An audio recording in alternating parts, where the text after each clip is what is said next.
Bom dia, companheiros. Bom dia, companheiras. É um prazer mais uma vez estarmos aqui. Os nossos trabalhos agora, nós vamos discutir a influência da conjuntura internacional e nacional sobre a política de educação no Brasil. Nossos debatedores terão, em média, 20 minutos cada um, né? E logo em seguida nós vamos abrir para intervenções, como tradicionalmente no nosso movimento. As intervenções do plenário geralmente são de 3 minutos, né? E depois tem a resposta para quem foi dirigida a pergunta e as considerações finais. E aqui a nossa pequena contribuição nesse debate, com especialistas tão capacitados aqui nessa mesa, né? A gente queria fazer um link um pouco justamente da discussão da qualidade da educação, sem entrar muito no detalhe mais quantitativo, mais dos problemas de ordem financeira, dos problemas de ordem material, né, tal. E no momento em que todos nós sabemos de que o mundo, né, a nível internacional, a conjuntura internacional está demarcada no momento atual por um ambiente de crises, né? São várias crises, sendo a mais importante delas, naturalmente, né, infelizmente, principalmente para os trabalhadores e os mais pobres, né, a crise econômica que graça aí o mundo desde 2008, né? Aí, resultado da hegemonia, né, do capital financeiro nos últimos 30 anos, né, neoliberalismo e a globalização, e uma hegemonia que levou à desregulamentação do comércio, das finanças, né, do próprio sistema capitalista, que por si só se auto, né, geram as suas próprias crises, né, e que, evidentemente, as consequências dessas crises são para aqueles que não têm nada a ver com elas, né, tal, que são justamente os trabalhadores e os mais pobres, né.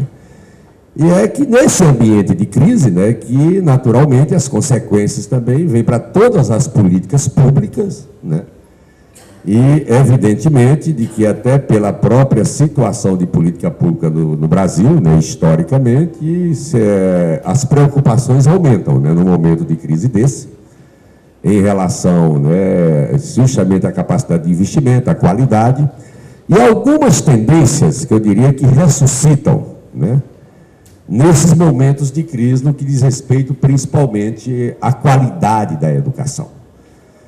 E aí entra um debate, inclusive, de perfil, né, de gestão, né, do Estado brasileiro nesse momento, né, que aponta não só para a educação, mas também para a educação, né, justamente a tendência da velha discussão da restrição de recursos, né, dentro daquela ótica mais fiscalista de Estado, né. Uma das grandes bandeiras hoje das entidades que organizam os trabalhadores de educação é justamente o aumento, né, do investimento nas políticas públicas, inclusive a bandeira dos 10% do PIB, né, e que nós sabemos que nesse momento, por parte do governo, existe uma resistência muito grande, né, de dialogar sobre essa perspectiva do aumento, inclusive, que é a bandeira hoje da maioria das organizações, né, dos 10%, né, do orçamento para a educação, para as políticas de educação no Brasil. Justamente a resistência se dá, e nós compreendemos justamente porque nós vivemos esse ambiente, né, de ótica fiscalista, né, de redução de despesa, né, e quando se diz redução de despesa, justamente em cima de políticas públicas, em cima do servidor público, né, que é um debate que depois nós vamos fazer na questão do debate sobre remuneração, né, é que esse ambiente que está colocado hoje.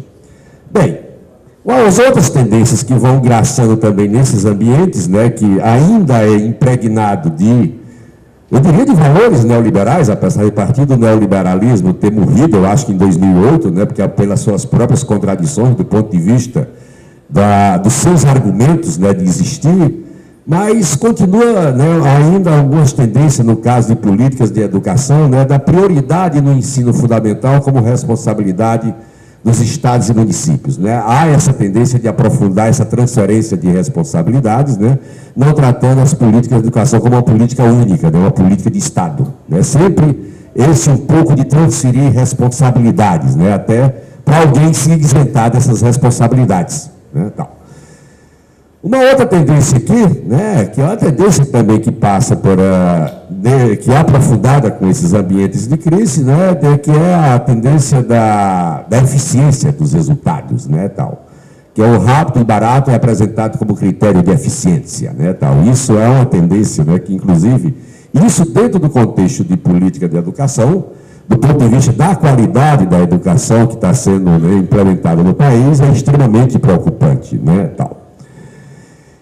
Bem, uma outra tendência, né, que inclusive ontem a professora Adelaide, né, trouxe uma importante contribuição nesse debate aqui ontem à noite, né, tal, que é uma tendência de que a formação menos abrangente e mais profissionalizante, né, que são as reformas do ensino médio e profissionalizante, que vocês inclusive participaram de todo esse processo, né, tendências, né, como a professora Adelaide disse ontem, até eu estou aqui plagiando um pouco a forma que ela abordou esse debate, de que do adestramento para o mercado, né, o adestramento para o mercado, né, a escola dividida para cada tipo social. E concordo plenamente com o que a professora Adelaide colocou aqui, né, deram esse apelido, né, de ensino profissionalizante, que, para não colocar a palavra certa, de que deveria ser ensino para pobre, né? Ensino para pobre. E a cada dia que passa, né, o que a gente observa é uma tendência, né, de que o ensino profissionalizante, né, saia desse aspecto, né, mais global, né, do ponto de vista de formação do indivíduo, para o mero adestramento profissional, né, tal. E aí eu tenho um trauma particular pessoal, né, que eu fiz o meu segundo grau, né, eu fiz escola técnica agrícola, né, né, e passei 3 anos e meio naquela escola, né, que me enjoava nos ouvidos, ouvir dos diretores, né, e professores da escola o seguinte: nós não estamos aqui para preparar ninguém para fazer vestibular, não é o nosso objetivo. O nosso objetivo aqui é preparar técnico agrícola para trabalhar na roça, né? Esse é o nosso objetivo, né? Nós não temos o objetivo aqui de preparar ninguém. Inclusive, tinha alguns mais estúpidos, né, mal educados, né, que entravam no debate. Quem quiser se preparar, saia daqui, vai embora daqui. Quem está pensando em fazer vestibular, vai embora daqui, que não é lugar para quem está pensando em fazer vestibular, para fazer um curso superior, é melhor ir embora dessa escola. Eles diziam dessa forma, era duro mesmo, assim, de forma estúpida, né, agressiva, né, tal. E de que vocês não estão aqui para se prepararem para fazer um vestibular, vocês estão aqui para ter uma profissão de técnico agrícola, né, tal. E o que a gente nota, né, uma tendência, né, é que nas reformas, principalmente de ensino médio, ensino tecnológico, ensino profissionalizante, é de você tirar mais a parte curricular mesmo, do ensino formal, e pesar mais, inclusive, do ponto de vista curricular, nas matérias profissionalizantes, nas matérias técnicas, né, tal, diminuindo, inclusive, essa formação mais global, que passa, ideologicamente, né, justamente de ter pessoas adestradas para o mercado com menos consciência crítica, né? Isso tem esse elemento ideológico de fundo, né, que é colocado nos debates, né, que na construção de política macro de educação, né, tal.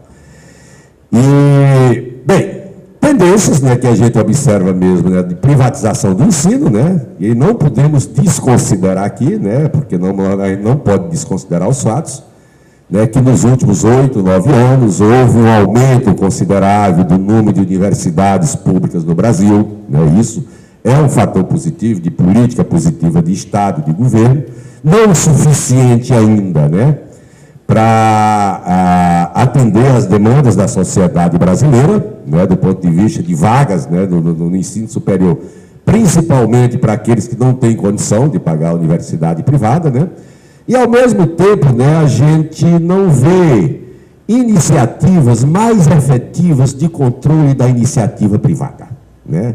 Há uma certa liberalidade, né, tal, uma certa liberalidade. E eu, de forma simplória, eu sempre fui muito, eu diria até sectário, né? Não só em relação à política de educação, mas a todas as políticas públicas de saúde e outras políticas, né?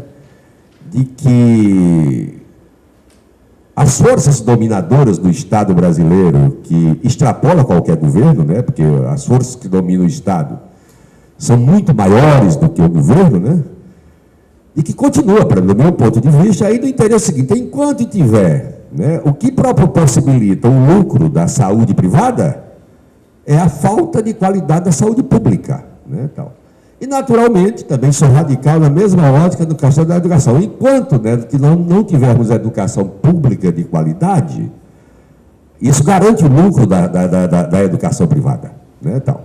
E aí, em alguns momentos, eu comungo até, não sem nenhum sentido pejorativo aqui, não é sentido pejorativo, com algum debate que eu considero tópico, até que já foi colocado, às vezes, pelo senador Cristóvão Buarque, inclusive seu assessor vai estar aqui na próxima mesa, né?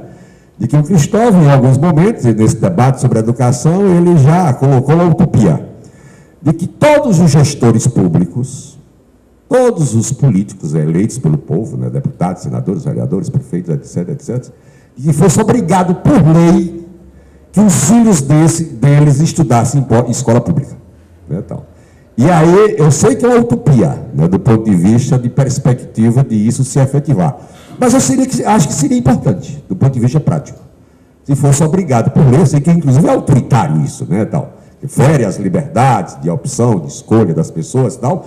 Mas do ponto de vista, né, inclusive de perspectiva, de diminuir os males, né, como estava aqui na performance aqui anterior, talvez se todos os gestores públicos e políticos fossem obrigados a colocar seus filhos nas escolas públicas, eu acho que a gente podia ter uma perspectiva, talvez, até de um passo, pequeno, não tão grande, mas de ter uma melhoria. E eu passei uma experiência, né, uma pessoa, que eu não vou citar o nome aqui, porque ele não me autorizou a citar o nome aqui, mas é de alto escalão de governo, é bem perto da Dilma, né? Ele, por princípio, né, ele afirmou sobre isso nesse dia, né, que até numa audiência com a CNTE, que a gente teve lá, naquela marcha lá da CNTE e tal, que sempre botou os filhos dele na escola pública, né, tal. Sempre botou os filhos dele na escola pública, uma questão de princípio, né, tal. E aí, inclusive em Brasília, ele não é de Brasília, em Brasília ele botou o filho na escola pública, né, tal.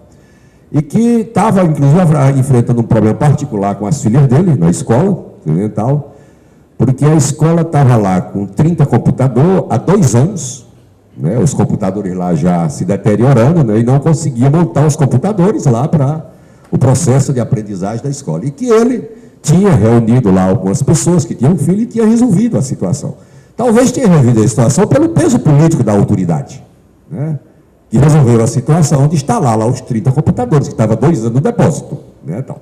Então, talvez, né, fosse uma das saídas de ter pessoas, inclusive, né, que tivessem interesses pessoais, mas do ponto de vista de formação dos seus filhos dentro da escola pública, né, tal. É uma utopia, mas é uma utopia que eu respeito o mérito, né, no debate de alternativas, no debate de qualidade da escola pública. Bem, um outro debate também que está colocado nesse momento, né, eu acredito, na agenda política, né, do ponto de vista também da qualidade, é que permanece a proliferação de instituições de educação superior privada, sem que o MEC adote políticas de maiores exigências para aprovação de novos cursos, né? Bem, então, é uma festa isso, né, do ponto de vista, principalmente, né, de criação de cursos superiores por parte da iniciativa privada, sem muito controle, né, sem uma política muito de exigência da qualidade desses cursos, né, tal. Então, um festival, né, por falta de vagas, né, de oportunidade da universidade pública, evidentemente, que abre esse mercadão aí, né, só que um mercado totalmente, do nosso ponto de vista, sem muito controle, principalmente do ponto de vista da qualidade, né. Outro elemento também é o crescimento do número de centros universitários dotados da cobiçada autonomia, né, para a criação de cursos, né, voltados apenas para o ensino, sem compromisso com a pesquisa e a extensão, né, uma outra política também que nesse momento está sendo bem aprofundada, né. Proliferação dos cursos tecnológicos, né, que apesar de curta duração são considerados de nível superior, né, isso inclusive nessa perspectiva de aumentar o número, né, de pessoas com formação superior, sem atentar muito, do meu ponto de vista, para a qualidade, né, que está se dando essa formação, né. Transferências de recursos públicos para estruturas privadas do ensino, né, uma tendência que está nesse momento, inclusive aí com essas políticas de bolsas e etc., né, que não entra no mérito de ser contra, não entra nesse mérito de ser contra, né? Mas, às vezes, né, há um estímulo, né, inclusive com conversão de dívidas, né, em troca de bolsas, né, para alunos de faixas de menor renda. Agora, um debate delicadíssimo em relação ao Pronatec, que do ponto de vista de programa, é um programa importante. Agora, do ponto de vista da forma, é delicada, porque há uma clara transferência de recurso público e montantes, né, consideráveis, né, para o setor privado, né? Por que não aplica isso na estrutura pública, né? Não fortalece as estruturas públicas, né, tal, com o volume de recursos que, inclusive, está envolvido no Pronatec, né, tal. Então, há essa tendência, inclusive, dessa transferência, né? Uma outra tendência que é colocada no momento, não só agora, mas que já vem se dando há muito tempo, nesse ambiente das políticas de educação, né, é de que a sociedade civil deve adotar os órfãos do Estado, né, tal. Isso é uma tendência também nos momentos de dificuldade, nos ambientes de crise, né. Um dos exemplos é o velho Amigos da Escola e outros programas, né, políticas, né. Se as pessoas não tiverem acesso à escola, é culpa colocada na sociedade que não se organizou, né, e aí tira, inclusive, a culpa dos governos, né, por falta de escola. Bem, nessa conjuntura atual, né, nós, né, enquanto CONDICEF e enquanto CUT, que também somos da direção da CUT, é aqui passar para vocês, né, alguns elementos que está, inclusive, na própria plataforma da CUT, né, que foi trabalhada durante o ano de 2010, né, no sentido de se valorizar a educação, destacando, né, alguns pontos dessa plataforma, né. Garantir as condições necessárias para a efetiva implantação do Plano Nacional de Educação, né, que compreende o período entre os anos 2011 e 2020, né, conforme aprovado, né, na primeira Conferência Nacional de Educação, com especial atenção para alguns itens, né. A implantação de todas as diretrizes que prevê a melhoria da qualidade do ensino, gestão democrática e avaliação, o pleno funcionamento do Fórum Nacional da Educação para garantir a mais ampla participação dos processos de elaboração das políticas educacionais, a viabilização do Sistema Nacional de Articulado de Educação, né, a destinação de 50% do Fundo Social do Pré-Sal para o financiamento da educação, ampliando os investimentos já previstos em 1% do PIB ao ano, chegando em 7% até 2011 e em 10% até 2014. Né?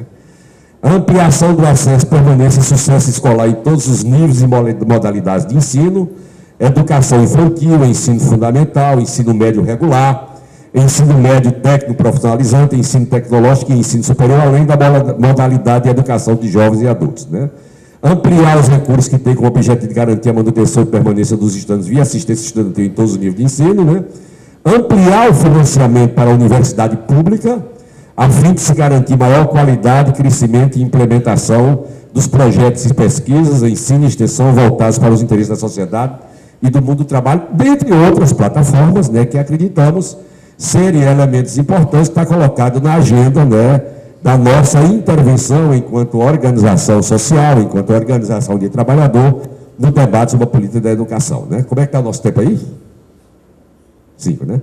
Bem, já quase terminando aqui o nosso tempo, né, e até aproveitando aqui a performance, né, da nossa atriz, né, aqui que teve aqui no início, né, eu vou terminar aqui com uma historiazinha também, né, para a gente tentar aqui, né, que reflete, inclusive, um dos males da educação também, que é a interferência política e eleitoral, né, na gestão da educação, E isso se dá em todos os níveis, né, Isso é histórico no Brasil, né, de situações, né, por esses incões aí, né, da gente ter.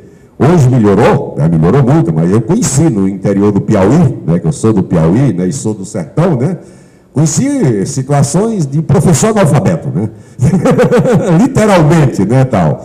E isso pela interferência, porque o professor era escolhido pelo prefeito, que era pelos interesses eleitoreiros e não pela qualidade.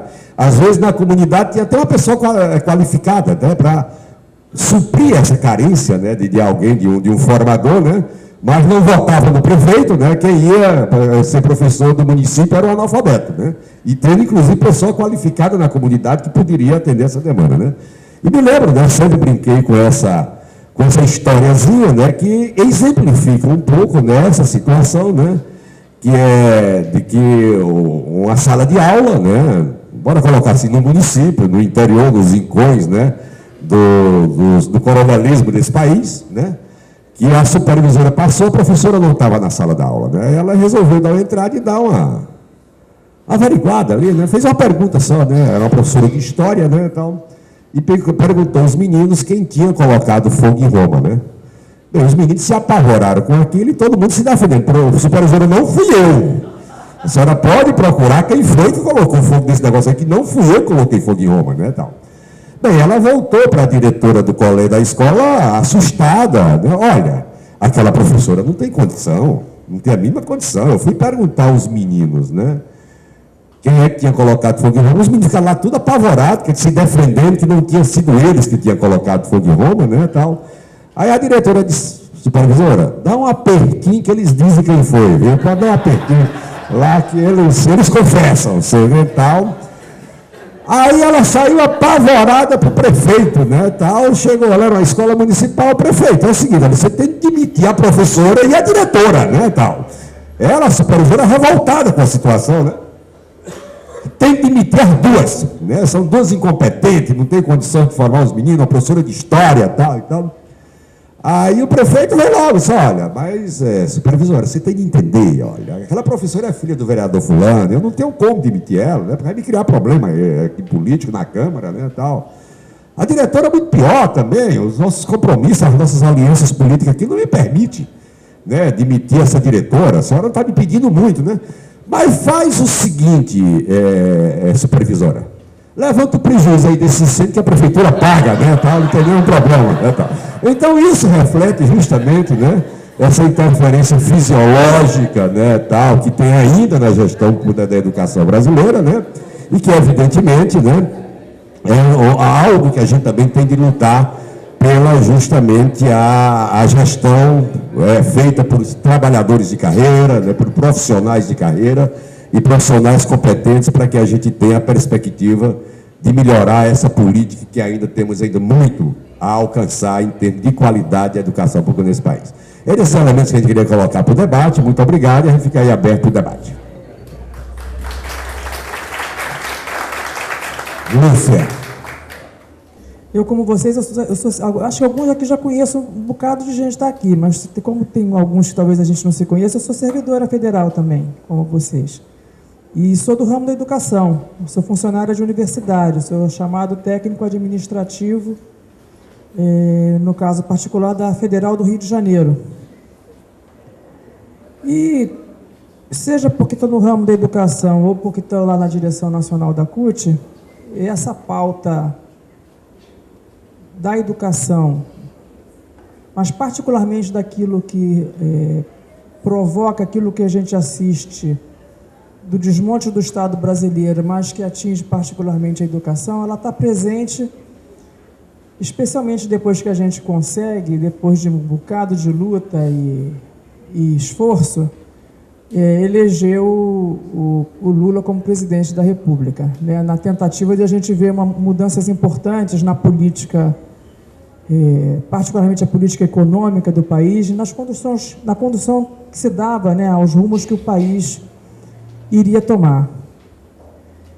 E eu cito isso, né, que em geral a gente vive recuperando, né, e não precisa bem a gente relembrar isso, porque isso está presente, a gente acabou dando sequência a isso com a eleição da Dilma, porque a avaliação que se tem, de modo geral, e lá na CUT a gente vem desde lá de 2003, embora alguns chamem a gente de pelego, né, de não sei do que, chapa branca e tal, pautando a diferença, a pressão e aquilo que a gente tem que cumprir de papel, a CUT e as demais entidades de representação, seja do movimento sindical, seja do movimento popular, na linha da gente continuar no processo permanente de disputa, para que esses processos que a gente teve vitórias importantes, eles produzam mudanças profundas no nosso país, né? E a educação é uma pauta importante, fundamental, e que está envolta nos problemas que o Pedro acabou de fazer um relato bastante importante, e que esse aqui, então, que é professor, vai melhorar ainda mais, sobre o rebatimento que essas opções capitalistas, né, neoliberais e todos esses adjetivos que a gente repete muito, produziram, seja no desmonte do Estado, seja no papel que acabou tendo a educação, em especial, que é tratada não como um direito garantido na Constituição, mas algo que tanto no setor público quanto no setor privado é oferecida, e que aquela que deveria ser garantida para toda a população pela máquina pública, né, a gente encontra a escola desmontada, com professores, com profissionais, de modo geral, desvalorizados, falta de estrutura, enfim, todo tipo de dificuldade, para, em especial, a massa que procura a escola pública possa encontrar ali uma educação de qualidade. Então, eu queria trazer para a nossa discussão esses elementos novos da conjuntura, particularmente quando se instala a já mencionada crise econômica, uma crise grave, profunda, e com desdobramentos que a gente ouvindo aí muita gente, e inclusive com análises diferentes sobre o processo, sobre o que já aconteceu e sobre o que virá, mais do que a gente ouve de conjunto, é um processo que vai ser de longo prazo. Embora o país tenha, se a crise se instalou, explodiu, apareceu em público, em escala internacional, com a história lá da bolha imobiliária nos Estados Unidos, lá em 2007, quando entrou aqui no Brasil, o Lula chamou de marolinha, um monte de gente rogou praga para não ser uma marolinha, ser uma maremoto e atingir o governo, mas o fato é que se conduziu o enfrentamento dessa chamada marola com uma mudança na execução das políticas aqui no país, que fez com que nós pudéssemos passar por ela, ter problemas no momento inicial, ter um desaquecimento da economia, rolar um freio naquilo que era uma produção de empregos, né? Parar um pouco a produção, além de medidas que o governo tomou na contramão daquilo que a gente vinha aplaudindo, que era de, por exemplo, inaugurar algo que nós aqui, na maioria de nós, todos nós, passamos a maior parte do tempo sem ver. Concurso público e algum investimento para começar que o Estado retomasse a capacidade necessária, fundamental, para que efetivamente ele pudesse cumprir o seu papel e o Brasil tivesse uma recuperação de desenvolvimento econômico, né? E desenvolvimento com uma condução que a CUT sempre exige, talvez não tenha a resposta que a gente quer que se dê, mas com uma série de avanços para o país, né? Tanto de enfrentar a tal da marolinha, a economia se recuperar, como algumas outras agendas importantíssimas a gente vê sendo atendida. A gente fez várias marchas em busca de ter uma política de salário mínimo, e ela foi implantada. E ainda que o salário mínimo esteja bem aquém do que se deveria pagar, mas ele teve um aumento importante, uma evolução importante, e vai abrir o ano de 2012 com alguns dizendo que isso é uma ameaça para a economia do país, para a inflação, mas até aqui vem se afirmando como uma política importante de transferência de renda. Há outras que a gente podia citar, Bolsa Família, que paga um tantinho, mas que tem uma repercussão para milhões de pessoas e lhes dá uma série de atendimento, ainda que seja com o que nos parece um valor pequeno, mas que na avaliação que se tem de modo geral, que é de uma política muito importante, que deveria ter continuidade, e o ideal é que esse valor aumentasse para que a gente pudesse ter a garantia de um patamar mínimo de atendimento para o conjunto da massa da população brasileira, que a maioria está fora do mercado de trabalho, a maioria tem rendimentos muito baixos. A tal investimento em infraestrutura, a geração de emprego que eu já mencionei, e talvez, do ponto de vista mais geral, uma opção pelo mercado interno, que isso que eu citei anteriormente acaba sendo o motorzinho. Se tem mais circulação de dinheiro, se tem mais gente no mercado de trabalho, ainda que esse mercado de trabalho seja com empregos com salários baixos, mas é gente que estava fora desse conjunto. Então, eu estou citando isso porque, para a gente falar de qualquer mudança de política, né, e o tema da educação, para ele ser enfrentado, para a educação ser tratada como estratégica, né, é necessário, talvez que não apenas nós, mas especialmente os que conduzem o país, e a isso transcende a presidência da República, ou mesmo as casas legislativas, compreendam a importância da educação, ter investimento, da gente dar formação para que esse projeto, que inclusive não está bem desenhado, de desenvolvimento para o país, ele possa ter andamento, né? E que a gente pare de ouvir dizer que agora a construção, o mercado imobiliário está para todo lado. Para dar um exemplo bem simples, né?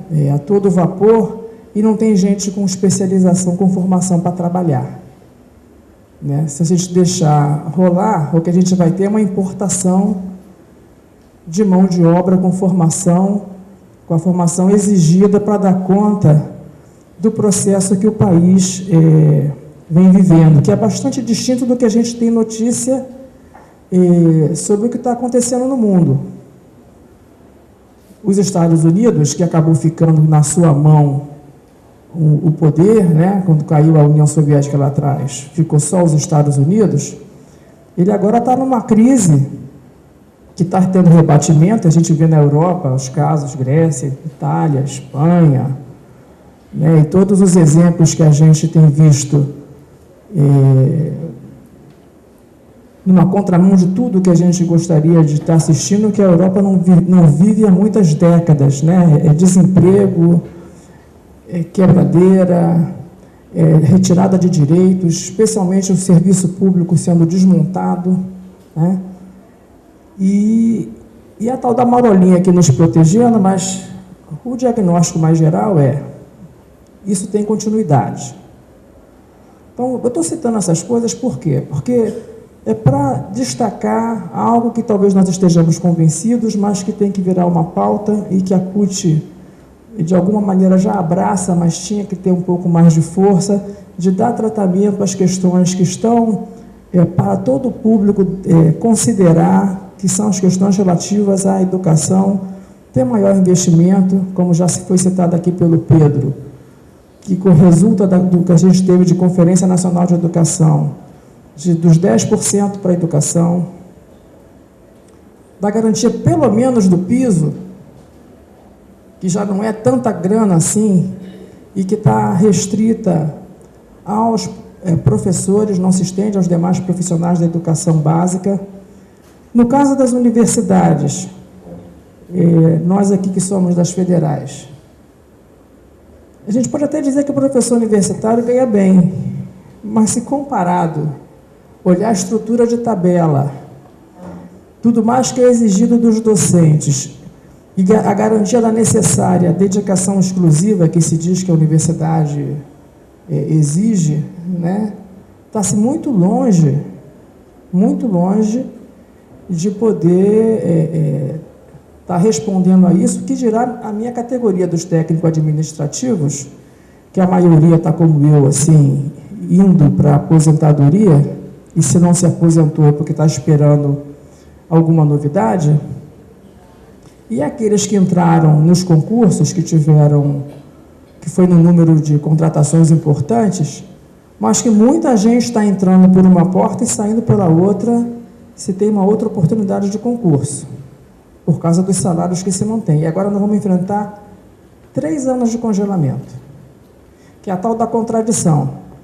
A gente diz que o governo está tomando uma série de medidas importantes, mas o Pedro citou isso. Ao mesmo tempo, tem problema com o gasto público, o orçamento é curto, então esse ano a negociação com vocês, servidores, não atende a todos, vai atender um público específico, com uma negociação que ele diz na mesa qual é a proposta, e se alguém faz greve, como o caso dos técnicos e administrativos das universidades, a negociação está suspensa, né? Então, a gente tem aspectos positivos para considerar, e a tal da disputa aberta que a gente tem que fazer para que aquilo que o governo de alguma maneira anuncia, mas talvez a gente visse com mais clareza no governo anterior, nesse atual.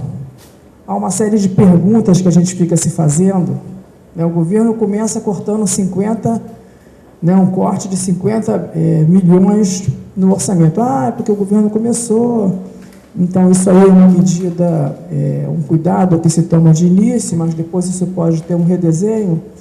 Mas há uma série de outras medidas que vêm sendo tomadas que elas conflitam com aquilo que a gente tem de expectativa e daquilo que nós gostaríamos que fosse sustentação para o projeto de país. Então, eu ontem chegava aqui início da tarde, e aí eu perdi o avião. Tive lá um problema, quando eu cheguei no aeroporto, o avião sempre está atrasado, naquele dia, só porque eu tive problema, ele tinha que sair na hora e fechou o portão. Aí eu falei, bom, fiquei preso aqui, o sindicato é que viu a hora de eu vir para cá. Aí, como eu sabia de uma atividade de debate sobre crise econômica, sobre a conjuntura, aí saí, eu falei, bom, vou lá correndo para esse negócio, já que eu vou discutir conjuntura lá no Maranhão, quem sabe aqui eu pegue um bocado de coisas que possam ser mencionadas, que eu possa utilizar na conversa que a gente vai ter lá. E o quadro que eu tive foi de ouvir muita gente falando sobre esse contexto que o país está vivendo. Todo mundo com esse diagnóstico que eu mencionei de uma crise que vai ter durabilidade, coisas que são importantes da gente perceber, que de alguma maneira acho que todos nós já percebemos. Tudo está na mão dos Estados Unidos, se não saiu da mão dele, agora tem uma disputa aberta e ele está com todo tipo de problema e emergem outros países, como é o caso particular da China. O Brasil acaba tendo um protagonismo que tem um bocado de coisa para fazer, mas ele tem um papel, pelo menos em especial na América Latina, de protagonismo. Ele pode ser um país muito importante para a gente dar uma virada nessa disputa que a gente tem em escala internacional, e quem sabe a gente possa ter aqui, saindo do nosso país, a afirmação de políticas importantes, que a gente possa de verdade rever, né, essa lógica capitalista que a gente vem enfrentando há bastante tempo. A gente lê todo tipo de documento. Alguns acham que já estamos na virada para o socialismo. Outros acham que isso não tem mais jeito. Outros dizem que o Brasil, vocês devem ouvir isso em algum lugar, que o Brasil executa uma política neoliberal e pipipi, popopó. Chama atenção para isso, porque aquilo que a gente conseguir produzir aqui dentro tem relação com mudanças estruturais, e que, se não forem estruturais, elas não têm de verdade consequência e a possibilidade da gente fazer realmente mudanças mais importantes por aqui. A gente está condicionado por uma série de coisas, né? E eu acho que a gente dá tratamento, prestar atenção nesse contexto em que o país está envolvido, e quais são as escolhas políticas que ele faz para de verdade conseguir manter uma lógica de desenvolvimento, com distribuição de renda, com uma mudança importante aqui, requer de nós um bocado de mobilização, né? E essa pauta da educação, ela acaba ficando muito restrita aos trabalhadores da educação. A atividade que o Pedro acabou estando, inclusive, lá na mesa, sendo recebido pelo governo, que foi a Marcha da Educação pelo Piso, dá uma visitada lá quem estava. Ou as 16 greves que aconteceram em todo o país dos trabalhadores do ensino básico, da educação do ensino básico. Né? A referência necessária na luta pelo piso. São questões que deveriam estar com todos nós para serem tratadas e motivo de muita pressão, de muita mobilização, porque senão a gente não dá conta de reformular, de rever o curso que o país vem tendo e de a gente de verdade conseguir combater o tratamento que a gente recebe na sociedade, a pobreza, o desemprego, e o país poder ter pessoas com formação, e não é só formação técnica, né? Podendo exercer plenamente a sua cidadania com uma formação ampla, para que a gente possa dar curso a mudanças importantes no nosso país. Então, eu não sei se meu tempo já encerrou, mas falta até encostando, mas, assim, grosso modo, eu queria chamar a atenção para esses elementos, que eles compõem o debate em que a educação ela é um componente, como eu já mencionei, estratégico, fundamental. A gente tem uma série de pautas presentes e que nós não estamos tentando que elas tenham andamento. São coisas que tramitam no Congresso Nacional, são questões que a gente tem que rever o tratamento que elas recebem, e particularmente no caso da educação, a lógica privatista que a gente vem assistindo. Né? Se a gente quer de verdade mudanças para o país, a gente tem que ver o Estado brasileiro reconstruído. Eu até resisto às vezes em falar em reforma de Estado, porque a reforma de Estado que a gente assistiu, né, alguns falam em contra-reforma, mas como eu implico com a Andes, que ela gosta muito de falar em contra-reforma, eu tenho dificuldade de falar contra-reforma, mas é mesmo uma contra-reforma. O que o governo Fernando Henrique aprofundou, porque na verdade ele não inventou, né, eu entrei para o serviço público num concurso para a SUNAB, aí virei funcionária da UFRJ como trabalhadora seletista. Nessa época eram, sei lá, entraram lá uns 300 e tantas mil pessoas, todo mundo assim contratado, a maioria do funcionalismo era seletista, nós fomos obrigados a virar estatutários, depois tivemos que ir para a justiça pegar fundo de garantia, para citar um exemplo bem simples, e os nossos salários eram lá embaixo.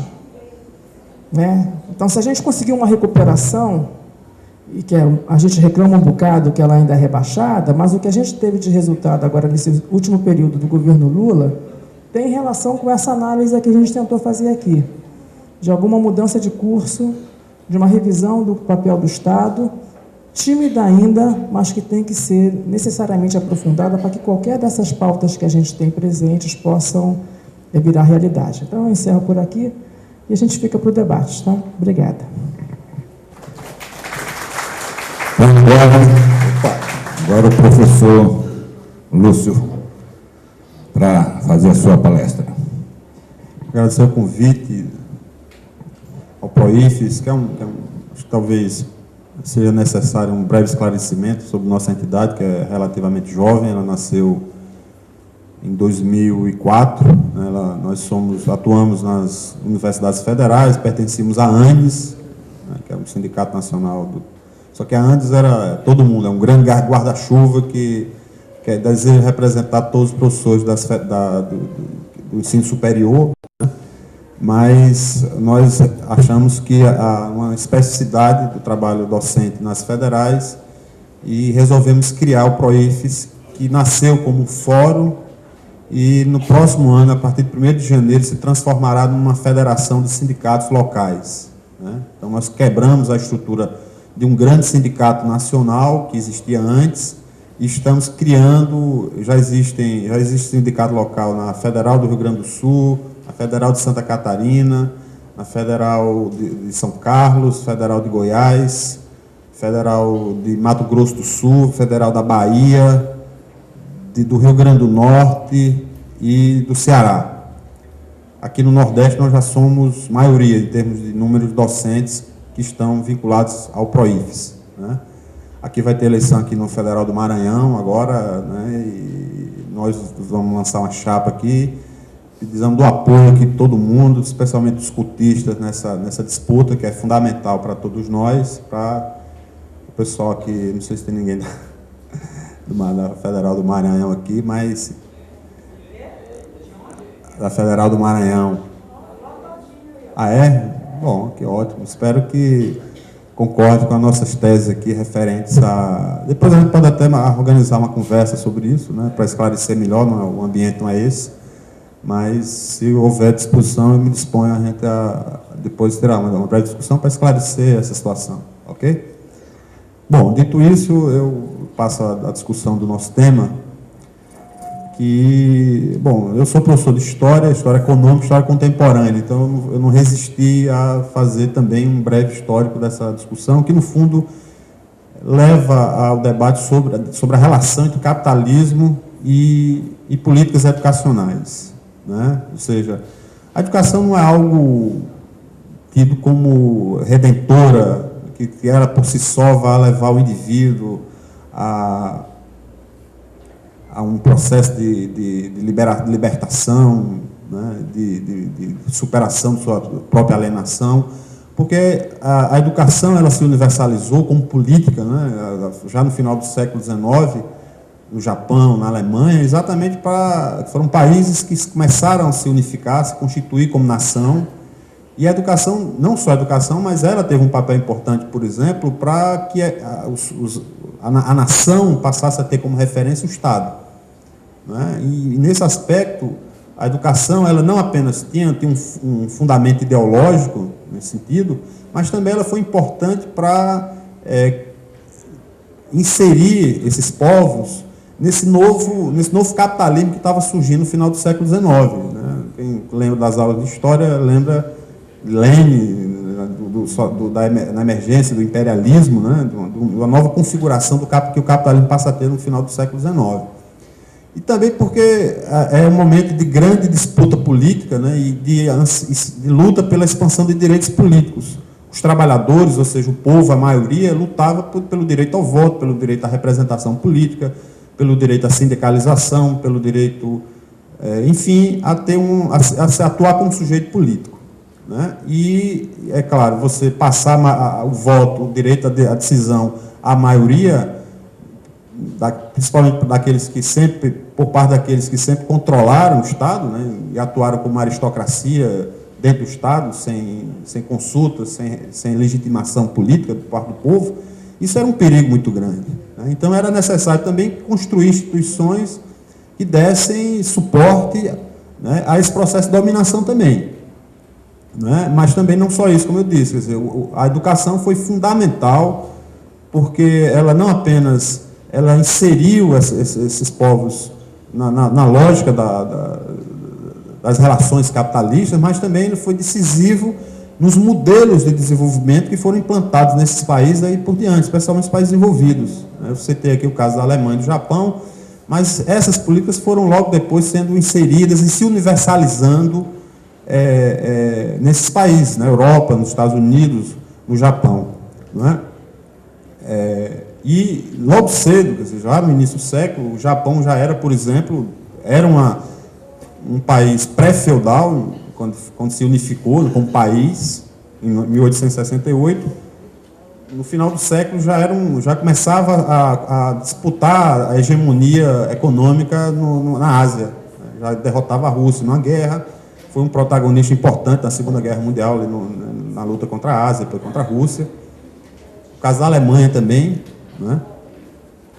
Ou seja, a educação ela tem a ver, a política da educação, não é a educação em si, né? Mas as políticas educacionais devem ser vistas dentro da lógica sistêmica, né? Mas também dentro da conjuntura política.